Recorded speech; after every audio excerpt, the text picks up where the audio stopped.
On the issue of voting rights and the upcoming election, the crucial swing state of Wisconsin is, as the president might say, going through some things right now. In a lawsuit brought by a conservative advocacy group, a state judge has just ruled that the state of Wisconsin must immediately deactivate the voter registrations of more than 200,000 people who live in Wisconsin. 200,000. More than 230,000. I mean, for context, the newly elected Democratic governor of Wisconsin, Tony Evers, he's pointed out in reaction to this ruling that he won the governorship last year in Wisconsin by less than 30,000 votes. This new immediate voter purge ordered by this state judge, sort of engineered by this conservative legal group, will purge the voter registrations of more than 7 times as many voters as the number that made up the margin that elected the state's last governor. Yeah, can't be too careful. Let's get these voter rolls trimmed. Disproportionately, the voters that are being targeted to have their registrations deactivated are in Milwaukee and Madison, which you can imagine why. They are both bases of the Democratic Party's support in the state. They are both home to large college campuses full of students who, again, tend to vote Democratic. And so naturally, those are the places being targeted to have voter registrations deactivated.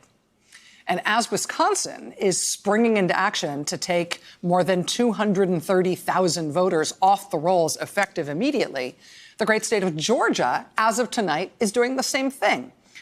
You might remember in the hard-fought Georgia governor's race that got national attention, right? Democratic rising star Stacey Abrams facing off against the Republican Secretary of State in Georgia, Brian Kemp, the man who was in charge of running his own election as Secretary of State.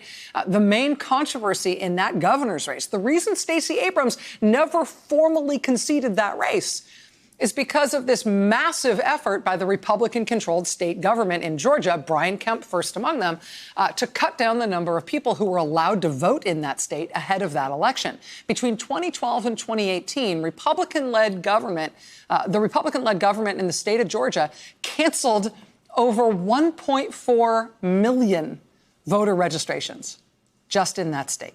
1.4 million. Well, as of tonight, the Republican-led state government, now under the gubernatorial leadership of Brian Kemp, because now he's the governor, tonight they're trying to unregister another 313,000 people in Georgia, people who are registered to vote, but the state government is going to unregister them. They are going to deactivate those voter registrations and purge those people off the voter rolls. Stacey Abrams was not elected governor against Brian Kemp. She now leads an anti-voter suppression group called Fair Fight. Fair Fight has been battling this in court to try to stop it.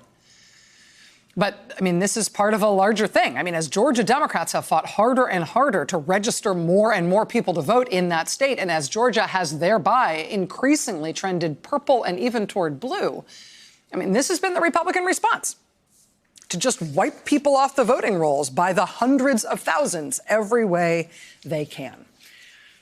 And so, yeah, these days are upon us already. The next election will, of course, be decided by which candidates are on the ballot and how good they are at running their campaigns and the mood of the country and all the rest of it. But in a technical sense, in a nuts and bolts sense, the next elections will, of course, be decided entirely by who votes in those elections.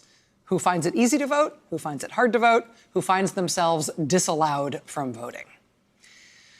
So Wisconsin and Georgia, both in the middle tonight of purging between them hundreds of thousands of voters off the rolls in both states. In both of those states, the people who are disproportionately targeted by those voter purges are people who are likely to vote Democratic.